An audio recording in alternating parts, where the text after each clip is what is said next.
너무 유명하시지만 한 번 더 그렇지 않습니다. 셀프 소개 부탁드리겠습니다. 네, 너무 안 유명하기 때문에 네. 계속 제 홍보를 해야 돼서. 네.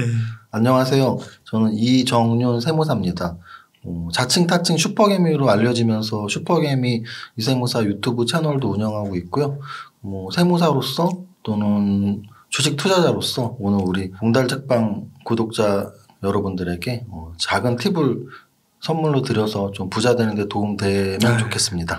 너무 감사합니다. 귀한 시간 내주셔가지고요. 그러면은 또 세무사님 바쁘시니까 제가 본론으로 좀 바로 들어가 보도록 하겠습니다.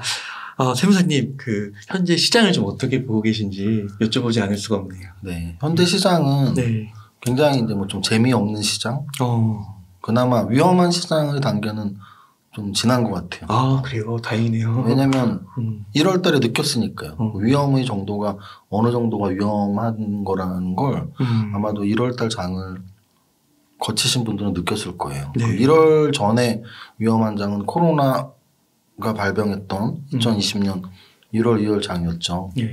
근데 이제 그 이후에 동학개미 바람이 불면서 그 이후에 2010년 3월 이후에 들어오신 분들은 하락다운 하락을 사실은 온몸으로 맞아본 적이 별로 없거든요. 근데 이제 올해 2022년 1월이 되면서 한 달에 코스닥 지수가 15%가 빠졌어요.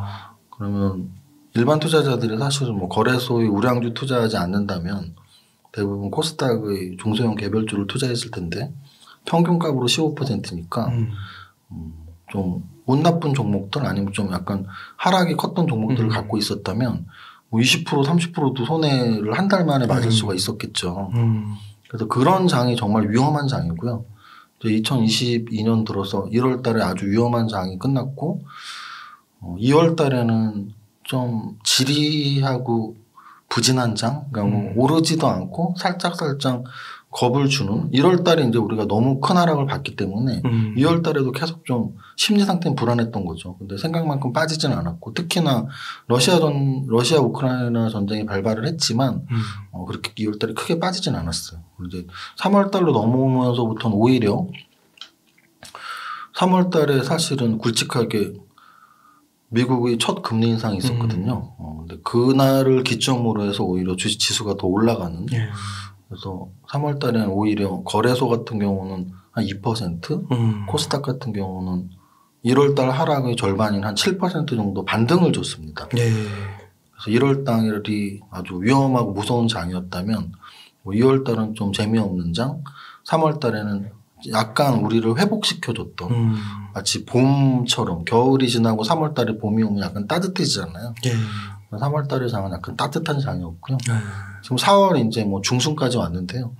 4월은 다시 또 2월 같은 장인 것 같아요. 좀 지지부진한 장. 그래서 올해만 놓고 보면 사실 작년 연말 기준으로 지수는 떨어져 있는 상태예요. 그래서 여러분들의 투자 심리가 지금 그렇게 좋지는 않은. 그래서 어찌 보면 2020년 3월 이후에 언제 들어왔던 작년 7월까지는 수익이 났어야 되고 반대로 작년 7월 이후에는 언제 들어왔어도 약간의 손실이 나고 있는 상태가 아닐까 싶어요. 그래서 좀 현재 주식 투자자들의 마음 상태는 이걸 계속 해야 되나? 생각보다 재미없는데 이런 상태일 것 같습니다. 네.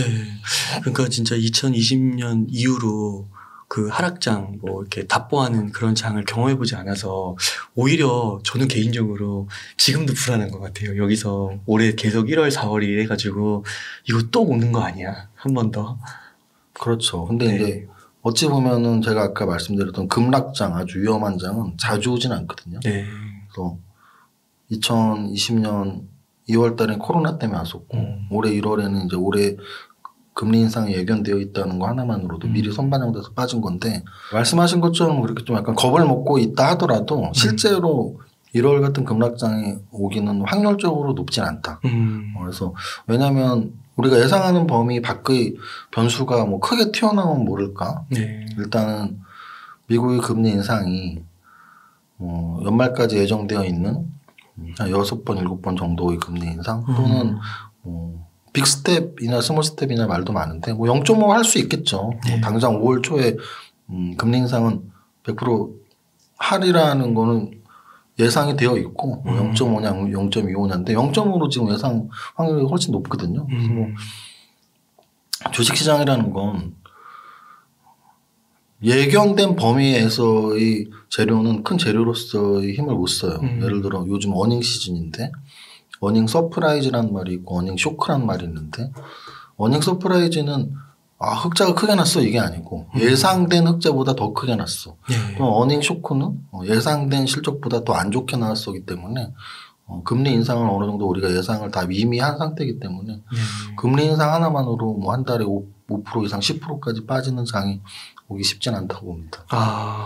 그러니까 첫 번째로 그렇게 1월과 같이 이렇게 급속도로 좀 빠지는 거는 우선 역사상 확률이 그렇게 높지가 않고 몇 년에 한 번 나오는 또 이미 1월에 벌어진 일이기 네. 때문에 이게 또 막 4월, 5월에 벌어진다고 보긴 너무 어려울 것 같고 네.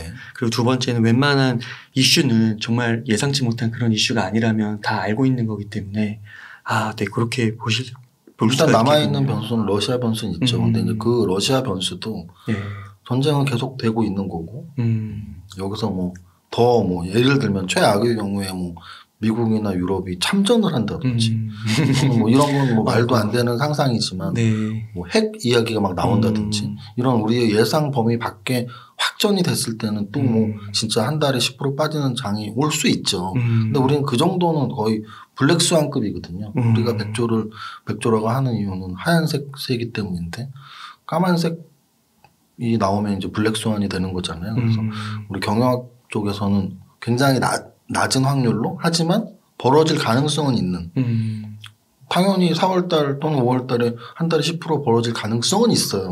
다만 굉장히 낮다는 얘기죠. 네.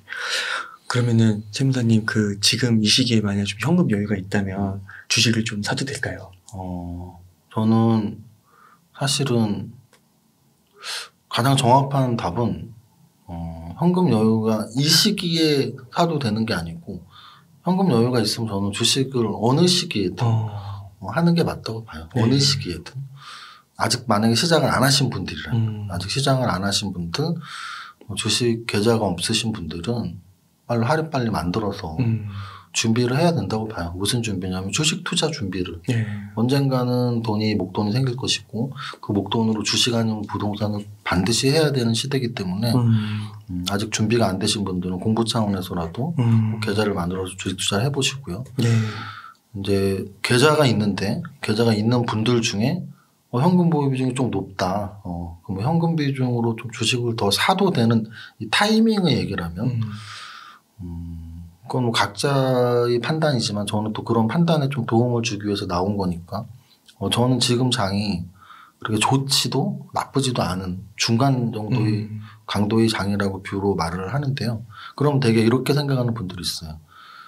야, 그런 게 어딨냐. 오르면 오르고 떨어지면 떨어지는 거지. 근데 사실은 그거는 오히려 그런 건 없습니다. 왜냐하면 저는 주식을 20년 이상을 했는데요.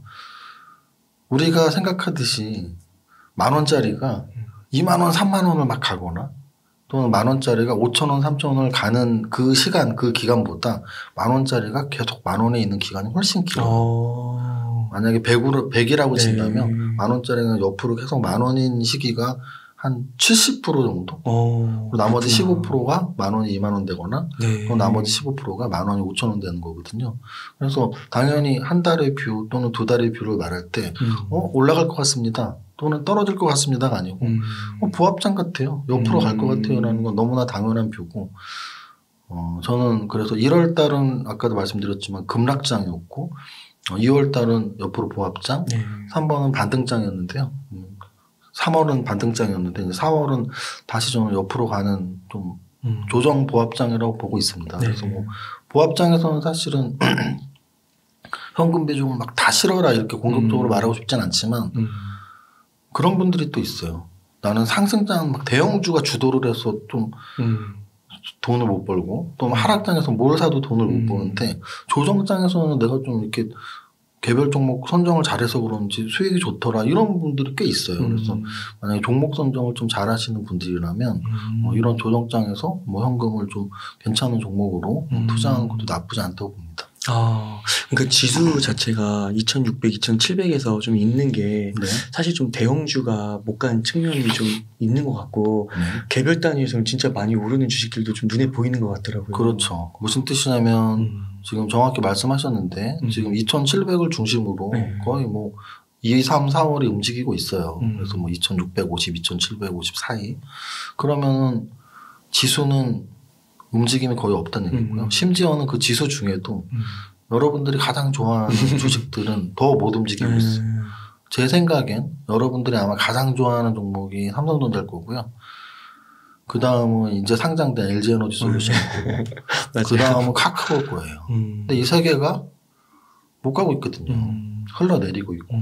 그래서 아마도 대형주만 사는 좀 약간 초보자의 영역, 종목, 중소형주를 좀 발굴하지 못하는 초보자의 영역에 있는 분들은 아마도 최근에 계좌 보면서 맨날 아유 뭐 이렇게 자꾸 맨날 조금씩 빠지는데 지나 보니까 막 10% 빠져 있고 그래서 대형주는 크게 못 가는 장은 맞는 것 같고 반면에 이제 최근 한두 달 동안 뭐 인플레이션 관련주들 뭐 곡물가가 올라간다거나 그래서 비료 사료주들이 올라가거나 또는 뭐 시멘트 가격이 올라간다거나 무슨 뭐 수산물 가격이 올라간다거나 해서 이렇게 인플레이션 관련주들이 좀 움직였고 또는 뭐 삼성이 로봇에 치중한다 그래서 로봇 관련주들이 또 한동안 또 좀 움직인 적이 있었고 이런 식으로 작은 카테고리에 있는 소테마들이 움직였지 굵직한 뭐 반도체가 움직인다거나 자동차가 움직인다거나 이런 모습은 최근 보이지 못했습니다. 네.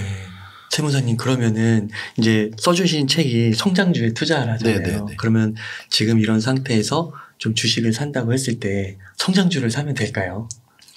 그렇죠. 이제 성장주는 그러면 어느 시기에 사느냐의 문제에서 저는 이제 똑같이 아까 전에 현금이 있으면 주식을 지금 해도 되는 시기예요라고 했을 때 만약에 여태까지 주식을 안 해보신 분들이라면 계좌 투자 연습하셔야 돼요라고 말씀드린 것처럼 성장주도 저는 마찬가지 개념이라고 봐요. 성장주가 특별히 좋은 시기는 물론 제로금리 시기, 유동성이 많은 시기이긴 한데요. 지금은 금리 이제 인상 시기라서 성장주가 제로금리 때보다는 조금 위축되어 있는 모습은 보이는데 그렇다 하더라도 무조건 금리만으로 성장주가 움직인다면 우리는 성장주가 너무 쉬워지죠. 금리가 올라갈 때는 절대 투자하지 않고 금리가 내려갈 때 무조건 성장주를 사야 된다면 모두가 다 성장주에 투자해서 떼돈을 벌었을 거예요. 근데 그렇지 않거든요. 저는 성장주 투자의 또 하나의 변수가 이제 기술적인 측면이라고 봐요. 예를 들면 이런 거죠. 오늘 녹화일 기준으로 LG이노텍이 한 7%가 올랐어요. 네. 거래소 대형주 10조 이상 대형주 중에 가장 큰 상승폭이에요. 오늘 지수가 보합이었는데 삼성전자도 1% 이상 빠졌고 이렇게 뭐 올라봐야 1% 떨어지면 1% 이 정도가 보통 대형주의 움직임인데 LG이노텍은 7%가 올랐어요. 그래서 왜 올랐는지 재료를 찾아보면 애플카랑 좀 약간 또 엮이는 재료가 나오는 거죠. 그럼 LG이노텍은 오늘에서야 사람들이 알았냐? 그럼 그렇지 않아요. 지금 작년 한 10월부터. 맞아요. 한 작년 10월부터 아까 말씀드렸던 종목들, 뭐 삼성전자, LG에너지솔루션 상장되고서 흘러내리거나 아니면 뭐 카카오, 네이버 이런 종목들 흘러내린 거랑 비교했을 때 거의 대형주 중에서 유일하게 오르고 있거든요. 그래서 거기에는 결국은 유동성이 없는 건 똑같은데 지금 현재 시장이 금리가 올라간 시장이니까. 결국은 시장은 자율주행을 보고 있고 애플카 또는 테슬라를 보고 있으니까 관련주들이 움직이는 거죠. 그래서 올해 들어서 그나마 좀 큰 테마, 큰 산업 중에 움직임이 그래도 지속됐던 애들이 2차전지거든요. 테슬라가 등락을 거듭하고는 있지만 우린 다 알고 있어요. 지금 중국에서 유럽에서 전기차가 계속 많이 팔리고 있다는 걸. 그리고 앞으로 더 많이 팔릴 거라는 걸. 그런 관점에서 본다면 금리 인상의 시기이더라도 전기차 또 전기차의 필수품이 2차 전지 또는 이제는 뭐 반자율주행까지 왔다고 하더라도 더 갈 수 있는 부분이 큰 자율주행 또는 뭐 삼성과 LG와 현대차가 뛰어드는 로봇 뭐 이런 성장 산업에 대해서 우리가 분명히 생각할 필요는 있어요. 반드시 유동성이 적을 땐 성장주는 안돼가 아니고 기술적인 측면에서 기술의 발전이 있을 땐 성장주는 돼라는 생각이 좀 필요할 것 같습니다. 전기차, 2차 전지, 자율주행, 로봇 이렇게 한 4가지 정도. 뭐 전기차랑 2차 전지는 같은 말이니까 같은 3가지를 말씀드린 거죠. 와, 3가지. 혹시 여기에 반도체는 들어가지 않나요? 반도체는 사실은 지금 말씀드린 부분들은 네. 어찌 보면은 이게 될까? 아니면 이제 막 시작 단계라는 거잖아요. 2차 전지 전기차 꽤 오래전부터 우리가 탄 것 같아도 1, 2년밖에 안 됐고요. 네. 이제 가솔린과 마켓시어가 한 10%, 15%예요. 아직도 80% 이상이 남아있는 거죠. 전기차가 잠식할 시장이, 자동차 시장이. 마찬가지로 자율주행? 시작도 안 했죠. 자율주행. 시작도 안 했죠. 우리 뭐 다 핸들 잡고 타지 뭐 자율적으로 차가 갔나요? 반자율 정도까지 온 거죠. 또는 로봇도 이제 막 시작하는 단계죠. 뭐 로봇이 커피를 타고 로봇이 김밥을 만들고 또는 수술용 로봇이 있다고는 하지만 집에 하나씩 없잖아요. 지금. 근데 우리 언젠가는 아마도 집에 로봇이 하나씩 있을 것이며 언젠가는 핸들을 잡지 않고 차가 알아서 집에서 회사까지 태워줄 겁니다. 이런 시대가 열린다라는 거죠. 근데 이제 반도체 같은 경우는 그 정도의 성장은 아니다라는 거죠. 그래서 이제 성장과 수익은 어찌 보면은 두 가지가 동시에 클 수는 없어요. 동시에 크다면 모두가 그 주식만 싸겠죠. 예를 들면 애플 같은 거죠. 애플은 수익성도 엄청 높으면서 성장성도 높게 인정을 받고 있어요. 왜냐하면 아까도 말씀드렸지만 애플카를 지금 시도를 하고 있잖아요.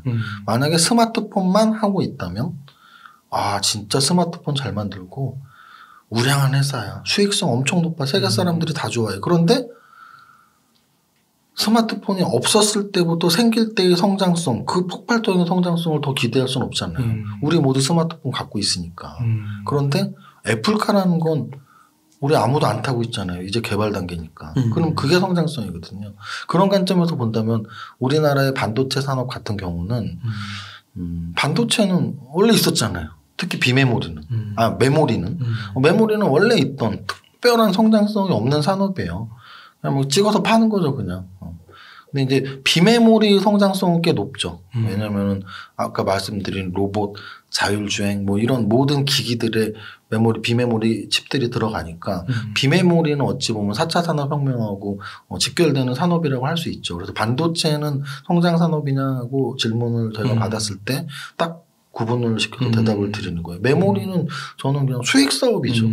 큰 성장이 아니고 메모리 값이 오르면 좀 삼성전자 이익성이 높아지고 그렇지 않으면 수익성 좀 떨어지고 특별히 메모리 때문에 성장성이 높아질 것 같지는 않습니다. 네. 이미 성숙 산업이니까 성장 산업이라기보다 메모리는 성숙 산업이라고 하는 게 맞는 것 같아요. 근데 반면에 비메모리 쪽은 확실히 성장 산업인데 삼성전자가 좀 약간 후발주자인 거죠. 선발주자가 아니었잖아요. 그래서 이제 삼성전자가 비메모리에 어떻게 안착을 하고 어떻게 투자 확대를 하는지 좀 지켜봐야 되는 것 같고 그리고 또 하나는 이 비메모리 쪽에서 삼성전자만 보는 분들이 있는데 그 밑에 이제 소부장들이 꽤 있어요. 그래서 어찌 보면 반도체 같은 경우는 삼성전자, SK하이닉스를 보는 것보다 비메모리의 소부장 종목들을 보는 게 이 성장성에 비추어 보면은 더 맞는 말이다 이런 말씀을 드립니다. 아, 네.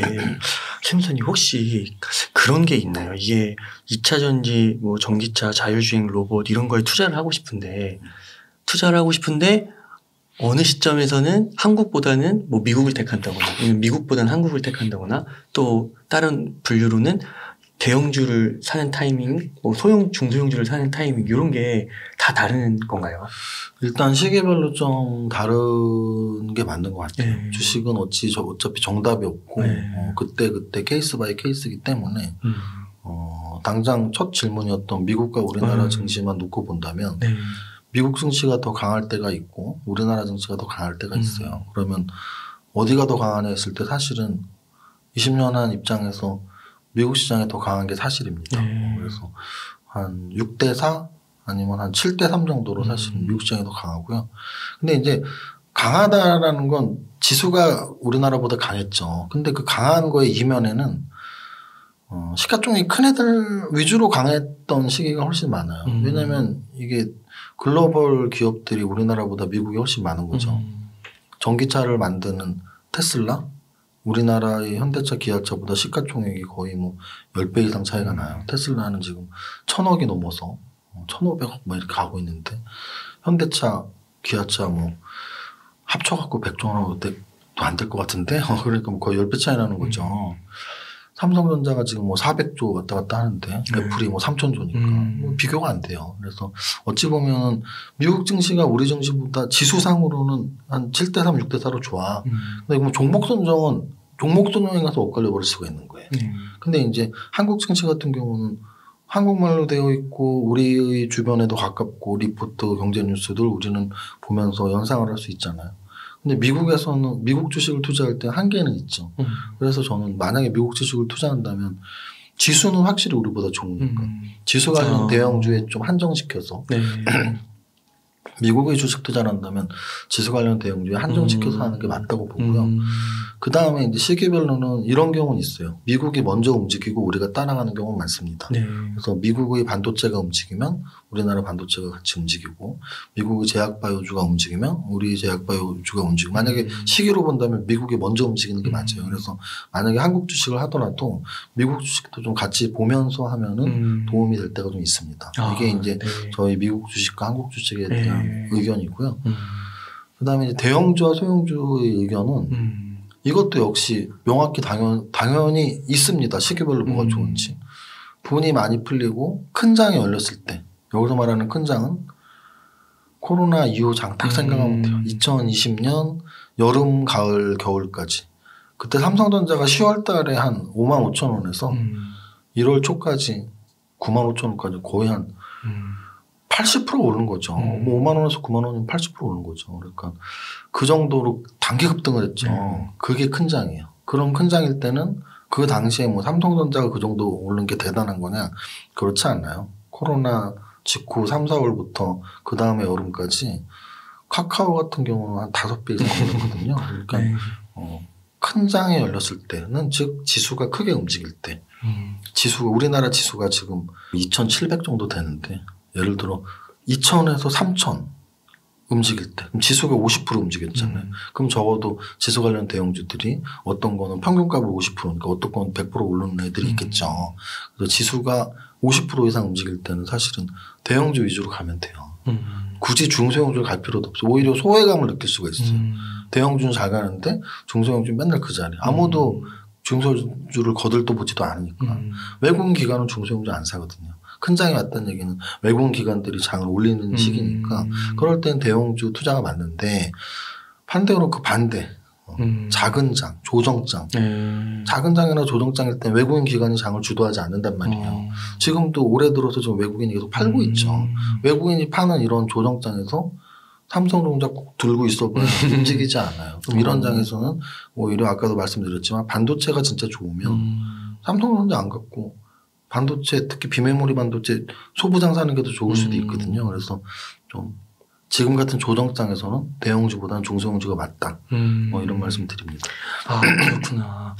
그러니까 이게 대형주가 지금 2,700선에서 50%가 오른다고 하면은 그래도 한 4,000 가야 되는데 이 대형주를 사서 이게 좀 가는 걸 바라보기는 조금 어려울 수도 있겠네요. 막 엄청 아무래도 2배 막 목표 수익률에 따라서요. 예를 들어서 이런 분들도 있겠죠. 나는 1년에 목표 수익률 한 5%, 또는 10%. 그리고 나는 사실 시세 차익도 바라지도 않아. 난 배당. 그러면 당연히 중소형주는 배당 별로 안 주는 회사가 많으니까 뭐 금융주랄지 통신주랄지 이런 우량주들에 대한 배당 투자하시는 분들은 당연히 대형주가 맞죠. 통신 3사가 다 대형주고 금융주, 은행들이 다 대형주인데 중소형주를 살 수는 없죠. 그리고 또는 나는 진짜 안 망하는 회사 갖고 싶어. 나 안 올라도 돼. 난 그냥 마음 편한 게 좋아. 그럼 대형주 사는 게 맞죠. 근데 적어도 나는 한번 사면 그래도 한 30%, 50% 시세 차익 남기고 팔고 이렇게 좀 투자를 하는 스타일인데 그런 분들은 지금 대형주 사서 30%, 50% 오르는 거 기대하는 장은 절대 아니라고 봅니다. 네. 그래서 어떻게 보면은 뭐 미래일은 모르는 거지만 지금 시점에서는 대형주보다는 돈을 벌려면 소형주, 중소형주가 조금 더 아무래도 사람의 스타일마다 투자자의 스타일마다 뭐 위험에 대한 태도가 아주 보수적이거나 나는 배당으로 만족해 이 정도가 아니고 시세 차익을 노린다면 당연히 중소형주가 유리합니다. 네. 삼성전자 좀 이야기가 나와서 좀 여쭙고 싶은데 이게 삼성전자가 작년 1월부터인가 그때부터 좀 계속해서 좀 하락하거나 지지부진한 모습을 좀 보이고 있는데요. 앞으로는 좀 어떻게 전망을 하시는지 여쭤봐도 될까요? 그래서 지금까지 이제 설명드린 예. 대형주, 뭐 반도체 이 맞아요. 얘기가 이제 다 삼성전자 이야기인데 콕 집어서 이제 삼성전자라고 하겠습니다. 네. 그럼 이제 구독자님들 중에는 그 중에는 정말 삼성전자만 갖고 있는 분들도 있어요. 그분들을 생각하면 제가 사실은 두리뭉실하게 말해주는 게 좋아요. 왜냐하면 마음 아프니까. 근데 뭐 그냥 냉정하게 객관적으로 말씀을 드리면 삼성전자는 일단 아까 말씀드렸지만 코로나가 발병한 2020년 가을에 한 5만 5천 원, 6만 원에서 9만 원을 찍었고요. 그래서 그 당시에 정말 짧은 2달 동안 삼성전자를 부르는 용어가 바뀌었어요. 6만 전자. 왜냐면 5만 얼마 때에서 다 6만 원 돌파하니까 와 이제 6만 전자다. 근데 그로부터 한 2주 만에 7만 전자다. 그로부터 또 한 2주 만에 8만 전자다. 그로부터 또 한 2주 만에 9만 전자까지 거의 한 2-3달 만에 6, 7, 8, 9를 그냥 뚫어준 거거든요. 아까도 말씀드렸지만 100%의 기간 중에 그렇게 올라가는 기간은 한 10%, 15%예요. 그 시기가 불과 2년 전이었죠. 2년이 안 됐죠. 1년 한 3, 4개월 전이니까 그런 시기를 계속 기대하면 안 된다라는 거예요. 제 말은. 지금 6만 7천 원, 8천 원 왔다 갔다 하는데 다시 그때처럼 7만 전자, 8만 전자, 9만 전자가 곧 오지 않을까라는 기다림으로 지금 작년 1월부터 올해 4월까지 온 겁니다. 그러면 삼성전자 그러면 지금 이제 아직 7만 원 회복 못 했는데 7만 원 회복은 언제 할 수 있냐? 당장 할 수 있어요. 왜냐면 얼마 안 되니까. 6만 8천 원에서 7만 원은 언제든지 회복할 수 있죠. 8만 원 회복은 가능하니? 가능은 한데 올해 될까? 또는 한 올해 가을쯤 될까? 저는 그 정도 생각이에요. 9만 원 돌파할 수 있는? 저는 올해는 9만 원 만약에 저한테 돈을 걸으라고 한다면 올해 삼성전자 9만 원 갈 것 같아? 못 갈 것 같아? 저는 못 갈 것 같아. 사실 한 표를 걸고 싶은 마음이에요. 그 이유는 뭐냐면 이제 우리가 예전에 뭐 대깔구만이라는 거 미술 기법 중에 이렇게 겹치면은 이렇게 보이는 거 있죠. 사실 주식은 산이 높으면 뭐 골이 깊다. 또는 그 반대도 똑같아요. 골이 깊으면 산이 높은 그게 대깔구만이 같은 거거든요. 많이 올랐으면 예를 들어 1년 동안 2배가 올랐으면 또만 1년 동안 떨어지기도 하고 다시 또 1년 동안 오르고 이렇게 반복이 되거든요. 그러면 삼성전자가 작년 1월이 고점이었단 말이에요. 그럼 올해 지금 4월이잖아요. 그럼 1년 3개월 동안 빠진 거예요. 9만 5천 원에서 6만 8천 원까지 지금 한 1년 3개월을 빠졌다고요. 그럼 그 위치에 가는데 한두 달에 어떻게 가요, 가기는. 그건 말이 안 되지. 그럼 가려면 또 1년이 걸려야죠. 그래서 제가 올해 안에 못 갈 것 같다는 거예요. 주식은 원래 그래요. 주식은 내가 떨어진 기간이 있으면 그 기간하고 비슷하게 올라가는 기간이 생기고 근데 물론 우량한 종목들은 원위치까지 떨어지지 않아요. 10,000원이 30,000원이 됐다.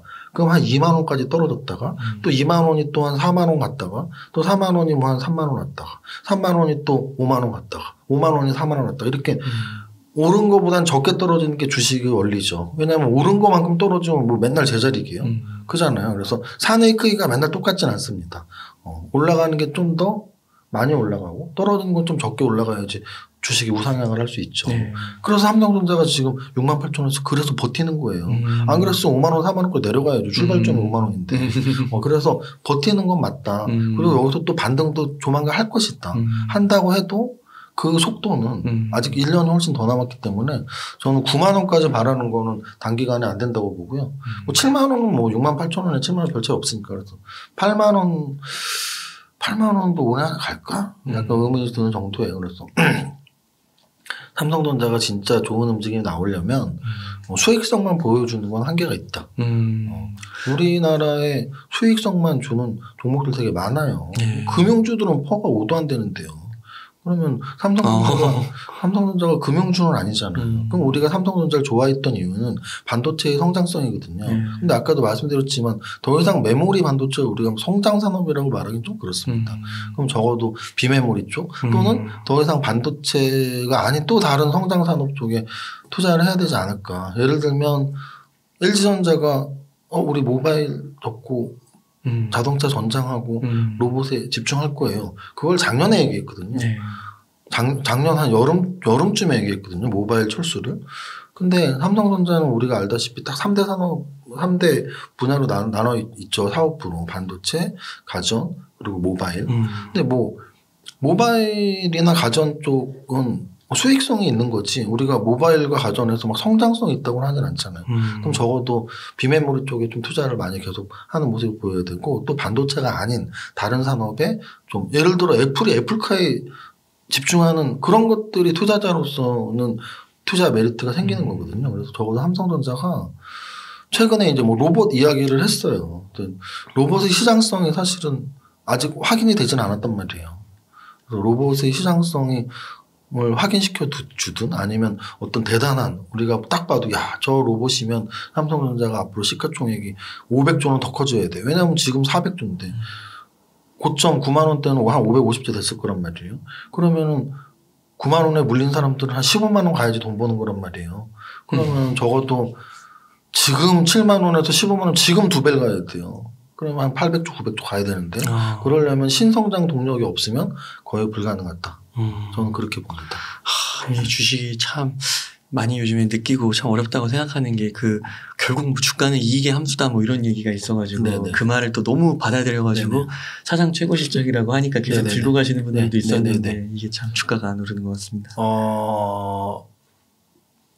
주가가 이익의 함수다에서 네. 중요한 건 그 이익이 확정된 현재 이익을 말하는 건 절대 아닐 거예요.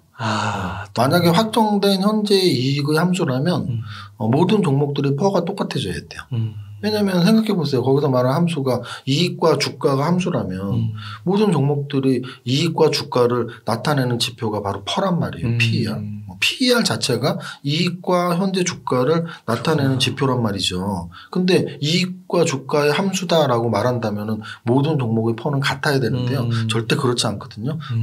저성장 산업은 퍼가 3, 5 뭐 이런 게 깔려 있고 또는 고성장 산업의 종목들은 퍼가 30, 50, 100까지도 올라가요. 거의 공하나 차이가 나요. 5와 50. 그러면은 이익의 함수라면 말이 안 되죠. 그럼 이익의 함수가 아니라면 무슨 함수일까요? 수백 가지 함수인 거죠. 주가는 수백 가지 함수예요. 거기에 이익의 비중이 높은 거죠. 확정된 이익의 비중이 높고 또는 미확정된 미래의 이익의 기준도 있을 것이고 또는 뭐 경영자의 자질도 있을 것이고 또는 미국 주식이 어떻게 움직이는지 금리는 어떤지 그 산업이 어떻게 움직이는지 그런 여러 가지 우리가 모르는 여러 가지의 함수지 절대 주가는 이익의 함수처럼 단순한 함수라면 전 종목의 퍼는 똑같아야 된다. 네. 그러면은 만약에 이제 좀 정말 그 9만 8천 원인가 거기 고점에 좀 잡으신 분들은 정말 좀 1년, 2년 앞으로 더 기다리기가 좀 힘들다고 하시면 좀 선택을 하실 필요도 있으신 것 같고 근데 그거는 뭐 각자 개인의 판단이니까요. 거기서 제가 이제 두 가지만 말씀을 드리면 삼성전자를 일단 고점에서 사신 분들에게 두 가지만 말씀드리고 싶어요. 하나는 샀을 때의 마음이 남들이 삼성전자 사면 뭐 한 달에 20% 벌어라고 샀다면 그럼 파셔야죠. 왜냐면 한 달에 20% 벌어로 들어갔을 수 있어요. 근데 못 벌었잖아요. 그건 단기 매매거든요. 파셔야죠. 내가 원래 매수한 이유가 나는 삼성전자 길게는 안 봤어. 그때 추세가 워낙 좋았으니까 9만 원 뚫고 10만 전자 얘기하길래 나는 10만 원 되면 팔려고 그랬어. 그럼 파셔야지 지금. 왜냐면 10만 원 되려면 한참 남았으니까. 근데 만약에 그 9만 원대 샀을 때 어떤 마음으로 샀냐면 삼성전자는 확실하고 뭐 배당도 주고 나는 그냥 한 5년 갖고 있을 거야. 5년 갖고 있으려고 마음먹었다면 주가를 볼 필요도 없죠. 안 파주고 갖고 있으면 되죠. 왜냐면 쓰레기 종목도 아니고 상장폐지된 종목도 아니고 당연히 저는 아까 제가 올해 안에는 10만 원 못 갈 것 같다고 말했다면 5년 후에는 삼성전자는 10만 원이 아니라 저는 15만 원까지도 가 있을 수 있다고 보거든요. 그렇게 따진다면 5년 갖고 가려고 샀다면 굳이 팔 필요 없죠. 그러니까 살 때의 매수의 이유. 초보자분들이 그런 질문을 많이 해요. 언제 팔아요, 세무사님? 고수들은 언제 팔아요? 매수의 이유가 사라졌을 때 팔죠. 그럼 삼성전자를 5년 갖고 있으려고 샀어? 갖고 있어야죠. 매수 이유 안 사라졌잖아. 난 5년 동안 우량하니까 산 거예요. 배당도 받고. 못하고 팔아. 근데 반면에 매수 이유가 삼성전자가 6만, 7만, 8만, 9만 전자까지 왔는데 옆에서 보니까 10만 전자, 11만 전자 간대. 언제 간대? 2달 안에 간대. 2달 안에 못 갔으면 파셔야죠. 매수 이유가 그거였대. 그래서 저는 삼성전자의 보유 여부는 매수했을 때의 본인의 초심을 꼭 생각해라. 이게 첫 번째고요. 두 번째는 뭐냐면 만약에 삼성전자 한 종목에만 투자금을 전체를 걸었다면 저는 분할 매도는 반드시 하시라고 말씀드리고 싶어요. 그 이유는 그건 주식의 본질은 아니거든요. 주식의 가장 큰 본질은 종목 선정을 잘하는 건데 종목 선정 하나를 잘하는 게 아니고요. 잘한 종목 선정 5개, 7개, 10개 이 포트폴리오 구성을 잘하는 게 주식이에요. 주식을 가르치는 대학에서 가르치는 학문은 주식학은 없습니다. 주식과 비슷한 학문은 있어요. 경제학 또는 경영학에서의 재무관리 또는 회계학. 근데 회계학도 그냥 재무제표를 가르치는 거고 경제학도 뭐 금리와 환율과 GDP와 이런 관계를 가르치는 건데 정말 주식에 대한 평가 이론을 가르치는 건 재무관리예요. 근데 재무관리에서 주식평가 이론을 가르칠 때 제일 먼저 가르치는 게 뭐냐면 포트폴리오 분산효과예요.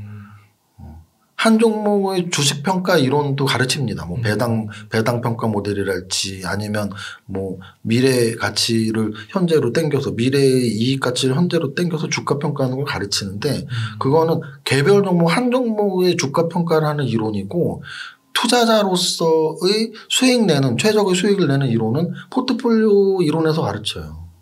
위험을 낮추고 수익을 유지하는 그 포트폴리오 기법이 투자자가 반드시 꼭 알아야 될 필수적인 지식이거든요. 근데 삼성전자 하나만 샀다면 포트폴리오가 없는 거예요. 100% 삼성전자한테 무슨 포트폴리오. 그러면 그건 어찌 보면 주식 투자를 하는 건 아니에요. 그냥 은행에 저금을 했듯이 삼성전자에 저금을 한 거죠. 근데 저는 만약에 정말 주식 투자로 성공하고 싶다면 뭐 주식 투자로 성공하기 싫고 나는 신경 쓰기 싫어라고 한다면 목적이 신경 쓰기 싫은 거면 삼성전자 한 종목 사도 뭐 제가 뭐라고 할 건 아니에요. 근데 만약에 성공 투자를 하고 싶었다. 시장에서 시장 수익률 또는 시장의 수익률을 초과하는 남들보다 좀 성공한 투자자가 되고 싶다면 삼성전자 하나 사서는 절대 성공한 투자자가 될 수 없고요. 삼성전자도 사는 투자자가 돼야죠. 삼성전자만 사는 투자자가 아니라 삼성전자도 사고 뭐도 사고 2차 전지도 사고 뭐 엔터주도 사고 해서 포트폴리오 분산 효과를 좀 누려야 되니까 그래야지 공부가 되니까 뭐 한 종목 삼성전자 아무리 좋은 종목이라도 갖고 있다면 뭐 한 3분의 2는 파셔갖고 세 종목으로 늘리는 거를 적극 추천해 드립니다. 아, 네. 이번을 계기로 주식 투자를 왜 하는지 그리고 왜 샀는지 그런 것들을 한번 점검해보는 그런 시간을 또 가지면 너무 좋을 것 같습니다. 그럼 세무사님 조금만 구체적으로 만약에 제가 한 목돈이 한 3천만 원 있으면 삼성전자 사고 싶고 그러면은 세 종목으로 나눠 산다고 하면 뭐 한 1,000만 원은 삼성전자 사고요. 나머지 2개는 아까 좀 말씀해주신 전기차 자율주행 로봇 여기서 좀 뭐 중소형주 같은 걸로 조금 이렇게 채워도 괜찮을까요? 포트폴리오 구성을? 포트폴리오 원래 구성할 때는 당연히 업종별로 하는 게 맞아요. 예. 그래서 지금 만약에 뭐 반도체 삼성전자든 중소형 소부장 종목이든 반도체를 하나 갖고 있다면 또 나머지 하나는 뭐 테슬라와 애플카의 격돌이 강하게 예상되는 뭐 자율주행을 갖고 있다든지 또는 다른 하나는 뭐 삼성하고 현대하고 다 달라붙은 로봇 아니면 나는 전통주 쪽이 더 좋은데 라고 생각하시는 분도 있어요. 그러면 난 성장 산업을 갖고 있으니까 전통주 쪽에서 뭐 금융주랄지 아니면 요즘 좀 조선주가 움직임이 좋더라고요. 조선주랄지. 그러니까 저는 성장주를 좋아하니까 책에도 성장 산업만 분석을 했지만 만약에 받아들이는 입장에서 나는 성장 산업만 사고 싶진 않아. 좀 이렇게 안정적으로 움직이는 종목도 사고 싶어 한다면 새 종목을 산다면 뭐 반도체, 금융주, 자율주행 이렇게 살 수도 있는 거예요. 그러니까 제가 말하는 건 성장주만 사라도 아니고 삼성전자만 사라도 아니고 구분해서 사야 되고 그 구분해서 산 업종들은 서로 다른 주가 움직임을 보여야 하고 그래서 그 업종에서 한 종목을 이제 선정하는 게 중요한 거겠죠. 내가 뭐 반도체, 자율주행, 금융주를 선택을 했다면 그 중에서 어느 종목을 살 건데의 문제가 되는 거고요. 어느 종목을 살 건데에서는 결국은 시가총액 순으로 줄을 세워서 3박자로 저는 이제 분석을 해요.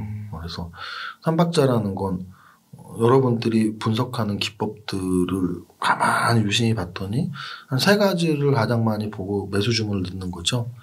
재무제표 좋은 종목에 넣는 분도 있고 차트가 좋은 종목에 주문 넣는 분도 있고 재료가 좋은 종목에 주문 넣는 분도 있어요. 그러면 결국은 주문을 넣어야지 매수 주문을 많이 넣는다는 건 경제학적 용어로 하면 수요가 많다는 얘기예요. 수요가 많아야지 가격이 오르거든요. 그럼 주문을 많이 넣어야지 주가가 오르는 거죠. 그래야지 내가 돈을 버는 거죠. 그러면 사람들이 재무제표도 보고 차트도 보고 재료도 본다면 당연히 나는 그 세 가지를 다 보면 되죠. 저는 그거를 삼박자 투자라고 말을 하는 거고요. 그래서 순서는 그렇습니다. 만약에 3천만 원 있다면 1,000만 원씩 세 종목 적당하겠네. 그럼 세 가지 업종을 먼저 골라야 돼요. 그래야지 포트폴리오 분산 효과가 나오니까. 만약에 업종을 안 고르면 어떤 효과가 나오냐면 나 좋은 거 살려고 딱 봤더니 삼성전자가 좋네. 삼성전자 우선주도 좋네. 네. SK 하이닉스도 좋네. 네. 그럼 삼성전자랑 삼성전자 우선주랑 SK 하이닉스 이렇게 세 개를 사? 그럼 나는 3분의 1씩 샀으니까 분산 투자를 한 건가요? 아니란 얘기예요. 왜냐하면 분산 투자는 서로 다른 주가의 움직임을 보여야 되는데 삼성전자, 삼성전자 우선주는 똑같은 주가 흐름을 보이고요. SK하이닉스도 비슷한 주가 흐름을 보여요. 그건 분산 투자의 효과를 누릴 수가 없어요.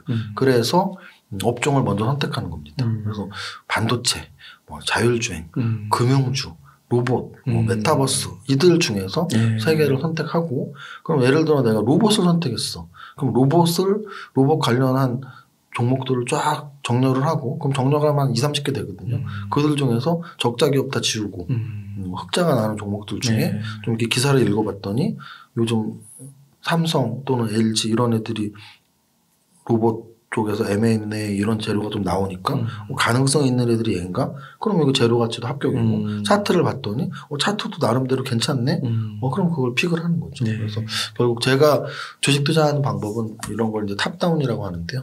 탑다운이 분산 투자에 가장 적합한 기법이에요. 왜냐하면 업종을 먼저 선택을 하니까 업종을 선택하고 그 업종에 가장 마음에 드는 탑픽 종목을 삼박자, 재료, 차트, 정보가 좋은 종목을 고른다. 이게 저희 주식 투자의 처음과 끝입니다. 처음이자 끝. 예. 그래서 이게 이번에 그 성장주의 투자라에 또 보면은 성장주에 대해서 섹터별로도 나눠주시고 또 구체적인 기업들도 너무 잘 분석해 주셨잖아요. 네네네. 그래서 꼭 책 읽어보시면서 네네. 그 가운데서 마음에 드는 것들 선택하시고 또 지금 세무사님께서 말씀해 주신 그 포트폴리오 네네. 그렇게 그 접근해서 투자를 해보면 너무 좋을 것 같습니다. 맞습니다. 거기에 더하기 또 삼박자 투자법 그렇죠. 또 쓰셨잖아요. 네네네. 그것도 한번 읽어보면 재무, 재료, 차트 네, 그걸 맞습니다. 어떻게 조합하는지 잘 알 수 있을 것 같습니다. 그러면 세무사님 좀 요거는 이제 주식이랑 조금 벗어난 거긴 한데 요즘에 또 암호화폐가 네. 좀 이게 되게 핫해서 네. 혹시 그 포트폴리오에 네. 암호화폐를 좀 넣는 거는 좀 어떻게 생각하시는지 궁금합니다. 암호화폐는 실제로 이제 제가 제 유튜브에서 실전 매매를 보여드린 적이 있어요. 네. 실제 정말요? 라이브로 일주일에 한두 번씩 일주일에 2번이었나 라이브를 켜서 실제 사고 파는 거를 한국 주식을 그렇게 보여주고 싶지는 않았어요. 왜냐하면 한국 주식 같은 경우는 혹시나 따라서 사고 파는 분들이 있으면 시세가 왔다 갔다 저희 매매에 의해서 왔다 갔다 하는 걸 원하지 않았기 때문에 근데 이제 코인 같은 경우는 거래량이 워낙 많아요. 거래대금이 워낙 많고 해서 코인을 실제로 보여드린 적이 있고요. 저희 코인에 대한 시각은 그때 많이 말씀을 드렸는데 지금 정리해서 말씀드리면 내 포트에서 큰 비중을 두진 말자. 우리가 최근 어젠가 오늘 경제뉴스 보니까 2030 젊은 영리치들에 대한 분석이 나왔더라고요. 근데 부동산 영리치가 아닌 올드리치 같은 경우에 부동산과 주식의 비율이 한 6대4 또 6.5대 3.5 정도라면 영리치는 한 5.5대 4.5 아니면 5대5 정도까지 이제 부동산 비중이 좀 낮아지고 금융자산 비중이 좀 높아졌고 또 마찬가지로 코인 투자도 올드리치는 코인 투자가 거의 제로에 수렴한다면 영리치는 한 10% 15% 이렇게 올라 있더라고요. 예를 들어 재산이 한 50억이면 5억 정도는 코인을 한다는 얘기죠. 제가 라이브 할 때 8억을 보여줬어요. 8억으로 실제 사고 팔고. 근데 이제 그때 제가 그랬거든요. 1% 이상 하지 말라고. 왜냐면은 따라하는 게 저는 겁나더라고요. 그래서 그때 라이브 하면서 뭘 강조했냐면 이렇게 매매하는 방법 또는 포트폴리오를 짜는 방법인 거지 이게 뭐 코인에 큰 돈 투자를 해서 크게 돈을 버는 거를 가르쳐 주는 거 아니다 이런 말을 했는데 그래서 저는 코인 투자에 대해서 결론적으로는 나쁘지 않다라고 생각을 하는 사람이에요. 왜냐하면 저는 투자는 다 해보는 게 맞다고 생각해요. 모든 투자 대상을 다 해서 나랑 적합히 맞는 거를 찾아야 돼요. 어떤 사람들은 저는 뭐 부동산도 전문적으로 공부를 했지만 부동산이 맞는 투자자가 있고요. 주식이 맞는 투자자가 있고요. 또는 뭐 실물 투자가 맞는 제가 아는 어떤 분은 신발을 사서 그렇게 돈을 벌더라고요. 신발 명품 투자 뭐 이렇게 해서 뭐 15만 원짜리 사서 막 50만 원을 벌는데 그래서 신발 투자가 맞는 사람이 있을 수도 있고 또는 뭐 코인 투자가 맞는 사람도 있을 수도 있죠. 그러면 맞는지 안 맞는지 어떻게 알아요? 해봐야 알죠. 해봐야. 그럼 이제 아예 하면 안 되는 투자 대상이냐 뭐 적당히 좀 맛은 봐도 되는 정도이냐의 차이인데 저는 코인은 맛은 봐도 된다고 생각해요. 자기 자산에 아까 말씀드렸지만 1% 정도는 충분히 맛봐도 되죠. 왜? 1%였는데 빵원 되면 어때? 만약에 10억이 있는데 1%면 1,000만 원이잖아요. 1,000만 원이 적은 돈이라는 게 아니고 10억에서 1,000만 원이 없으면 어때요? 나머지 9억 9천만 원이 남아있는데 만약 1억이 있다면 100만 원 할 수도 있죠. 1억에서 100만 원 없으면 어때요? 9,900만 원이 남아있는데. 그래서 적어도 저는 아주 최소는 한 1%, 많게는 한 10%까지는 해도 된다고 봐요. 근데 코인을 뭐 내 전 재산을 올인하거나 뭐 이런 단계는 좀 리스크가 워낙 크니까. 왜냐하면 코인이라는 것 자체가 저는 왜 투자 대상으로 인정을 하냐면 이 투자 대상이라는 건 사실은 하이 리스크 하이 리턴에 적합하냐 아니냐의 차이예요.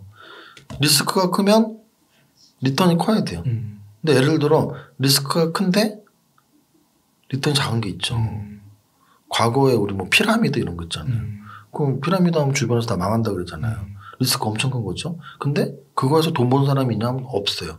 그 얘기는 뭐냐면 리스크가 큰데 수익도 없다는 얘기예요. 또는 도박이 그렇죠. 카지노에 가요. 강원랜드. 리스크 크죠. 100만 원씩 10명 주면 다 잃을걸? 100만 원씩 10명 주면 9명은 다 잃어요. 그러면 나머지 한 명이 100만 원으로 1,000만 원, 2,000만 원을 따야 되는데 절대 그렇지 않아요. 100만 원 한 50만 원이나 딸까? 그러면 리스크는 엄청 큰데 리턴이 낮잖아요. 그런 건 투자가 아니에요. 도박이에요. 그래서 피라미드나 카지노가 그냥 수익 투자가 대상이 아닌 거예요. 그러면 코인을 한번 생각해 봐요. 주변 10명 중에 코인에서 다 이룬 것 같죠? 제가 알긴 아닌데. 영앤 리츠 중에서 사실은 코인으로 100억 벌어서 강남에 빌딩 샀다는 거 제가 들은 것만 해도 몇 명인데. 그 얘기는 분명히 리스크도 크지만 리턴도 굉장히 컸다는 얘기예요. 그럼 투자 대상으로 인정을 해야죠. 그럼 인정을 했다는 얘기는 누군가 굉장히 고위험 선호자들이 있어요. 고위험 선호자. 고위험 선호자인지 어떻게 하냐고요? 고소초범 알지? 고소초범은 쓰던만 하는 사람은 보수적인 사람. 원고, 투고, 쓰리고 독박 쓸 때까지 게임 끝날 때까지 고만하는 사람은 굉장히 위험을 즐기는 사람이죠. 그 위험을 즐기는 사람들은 코인은 한 1, 2%에서 5%, 10%까지 해봐서 나한테 맞으면 해도 돼요. 자기가 위험스러운 걸 알고 하는 거니까. 그러니까 세상에서 제일 무서운 투자는 코인 투자다 뭐 무슨 이런 게 아니고 모르고 하는 투자라고 저는 말을 하거든요. 코인 투자가 뭔지 맛을 보고 나는 위험을 좋아하는데 이 정도 나한테 맞는데 그럼 해도 돼요. 그래서 코인 투자가 나쁘다고 말하고 싶지는 않고 특히나 젊고 돈이 적은 분들. 젊고 돈이 적어요. 그러니까 이런 거죠. 어디 되게 부자거나 뭐 아니면 나이 한 5, 60인 분이 뉴스나 이런 데 나와서 코인은 사기다. 그걸 왜 하냐. 큰 소리 치면 혼냅니다. 그거 보는 젊은이를 혼내는 거죠. 코인 무슨 60대 할아버지가 하는 것도 아니고 젊은이를 혼내는 거죠. 근데 저는 그걸 되게 웃기게 봐요. 왜? 아니 5, 60대 돈 많은 분들은 코인 안 해도 되겠죠. 100억, 1000억 있는데 강남에 아파트 100억짜리 하나씩 있으면서 그런 말 하면 말할 자격이 없는 거죠. 왜? 아니 젊은이들은 지금 100만 원밖에 없다고요. 그럼 100만 원으로 투자를 하고 싶어. 투자의 시대라고 하니까. 근데 그 100만 원으로 투자를 하고 싶은데 뭐 집을 살 수 있어요. 경매 갈 수 있어요. 그리고 주식 한번 해보려고 그랬더니 뭐 삼성전자만 사면 다 된다고 막 하더만 삼성전자 9만 원에 샀는데 6만 원까지 1년 동안 빠지고 근데 옆에 있는 친구는 코인으로 100만 원으로 500만 원 벌었다고 하고 주식으로 100만 원으로 500만 원 번 사람을 눈 씻고 못 찾았는데 옆에 친구는 코인으로 100만 원 500만 원 번 거예요. 당연히 하고 싶겠죠. 하고 싶으면 해야죠. 100만 원을 빵원이 되더라도 저는 젊은 분들이 돈이 별로 없고 투자를 하고 싶을 때 코인이 나쁘지 않은 대상이라고 봐요. 근데 이제 알고 하고 거기서 뭔가 배우고 뭔가 배웠다는 얘기는 만약에 100만 원 빵원 되면 안 맞는 거죠. 아, 너무 위험한 거 이거 나한테 안 맞네. 그럼 그다음부터 만약에 돈이 한 500만 원 생기면 코인 안 하고 주식하면 되죠. 근데 또 주식도 했어. 주식도 안 맞아. 아, 그럼 주식도 하지 마시고 목돈 모아갖고 집을 사야 되는데 요즘 사실 월급만으로 목돈 모아서 집 사기 힘들잖아요. 그래서 저는 어쨌든 소액 투자라도 계속 투자를 하면서 연습을 하는 게 맞다고 봅니다. 아, 네. 그러니까 안 해보고 얘기하면 안 되고. 저는 그렇게 생각해요. 예, 네. 뭐 그리고 또 뭐 변동성은 크고 리스크는 크다 하지만 또 보상이 크니까. 그렇죠. 또 투자에 할 수 있는 도박과 코인은 확실히 다르다. 다르다. 도박과 코인은 확실히 달라요. 왜냐하면 도박은 리턴이 마이너스예요. 왜냐하면 하우스 비용이 있기 때문에. 도박이라는 건 하우스 비용이 클수록 도박이에요. 경마장도 도박이거든요. 왜냐하면 마사에서 한 20% 25% 가져가요. 카지노는 카지노 업체에서 한 20% 가져간단 말이에요. 10% 20%를. 그러면 주식은 도박이 아닌 이유가 우리가 우리끼리 사고 팔고 그냥 수수료만 좀 내는 건데 수수료로 원금 다 날리는 사람은 없단 말이죠. 하우스 비용이 굉장히 낮다는 얘기예요. 코인도 마찬가지예요. 코인도 결국 우리끼리 사고 파는 거고 뭐 업비트나 빗썸에 좀 수수료 내는 건데 그 수수료로 원금이 날아가진 않아요. 그래서 저는 코인도 도박은 아니다. 아주 위험한 투자 대상이라는 거죠. 예. 그렇게 해서 뭐 만약에 뭐 하신다고 하면은 1% 정도부터 시작을 해서 그렇죠. 익숙해지고 이러면서 조금씩 늘려가야지. 그렇죠. 또 처음부터 그렇다고 해서 또 너무 막 당연하죠. 작은 금액. 예, 자기한테 맞는지 테스트 정도 해볼 수는 있다. 특히 정도. 돈이 적은 분들. 예. 아유, 깔끔한 정리 너무 감사드립니다. 그러면요, 세무사님, 이렇게 해서 이제 성장주의 투자라 너무 좋은 책을 써주셨는데요. 혹시 끝으로 네. 좀 강조해주고 싶으신 말씀 있으시다면 한 말씀 부탁드리겠습니다. 네. 제가 이렇게 가끔씩 회사에서 포트폴리오를 이렇게 투자자분들 걸 볼 때가 있어요. 한 일주일에 한 번 정도. 고객분들 걸. 그러면 이제 딱 보면은 아, 이분이 지금 투자를 잘하고 있구나, 못하고 있구나. 딱 봐도 알거든요. 네. 종목이 한 종목 몰빵을 했거나 또는 막 50개, 100개씩 갖고 있으면 잘 못하시는 거예요. 또는 갖고 있는 게 막 다 마이너스야. 10개를 갖고 있는데 다 마이너스야. 그거는 플러스를 빨리 자르고 마이너스를 오래 갖고 있었기 때문에 그것도 잘 못하시는 거예요. 근데 그런 것들보다 가장 답답하신 분은 어떤 분이냐면 종목을 제가 물어봐요. 이건 왜 샀죠? 근데 모릅니다. 기억을 못해요. 이걸 왜 샀는지. 그럼 왜 샀는지 기억도 안 나고 모른다는 건 언제 파는지도 모른다는 얘기예요. 그러니까 계속 종목만 쌓이는 거죠. 그러면 저는 그런 분들한테 드리는 말씀이 이제 뭐 TV 프로그램에 강아지 키우는 프로그램에 나온 그 문장인데요. 저 그때 감명을 많이 받아서 강아지를 키울 때 통제를 할 수 있으면 보호자고 통제를 못하면 개주인이래요. 너무 저는 공감을 했어요. 주식을 하는데 내 종목을 계좌에 있는 내 종목을 통제를 한다는 얘기는 왜 매수했는지 언제 팔아야 되는지 안다는 얘기거든요. 내 종목을 통제를 하면 투자자고 통제 못하면 계좌 주인이죠. 좌자 빼면 개주인이 계좌 주인이에요. 그래서 여러분들이 반려동물을 사랑으로 키우는 것처럼 마찬가지로 내 계좌에 있는 종목들은 왜 샀는지 그리고 이 종목이 내 생각대로 잘 움직이고 있는지 또는 내 생각과 다르게 안 움직여서 매도를 해야 되는지 이런 걸 연구하고 고민하고 통제할 줄 알아야지 진정한 투자자니까 한번 이 방송 보시면 오늘 이 기회에 한번 계좌를 열어보시고 만약에 왜 샀는지 기억이 안 난다면 아직 투자자가 아니구나.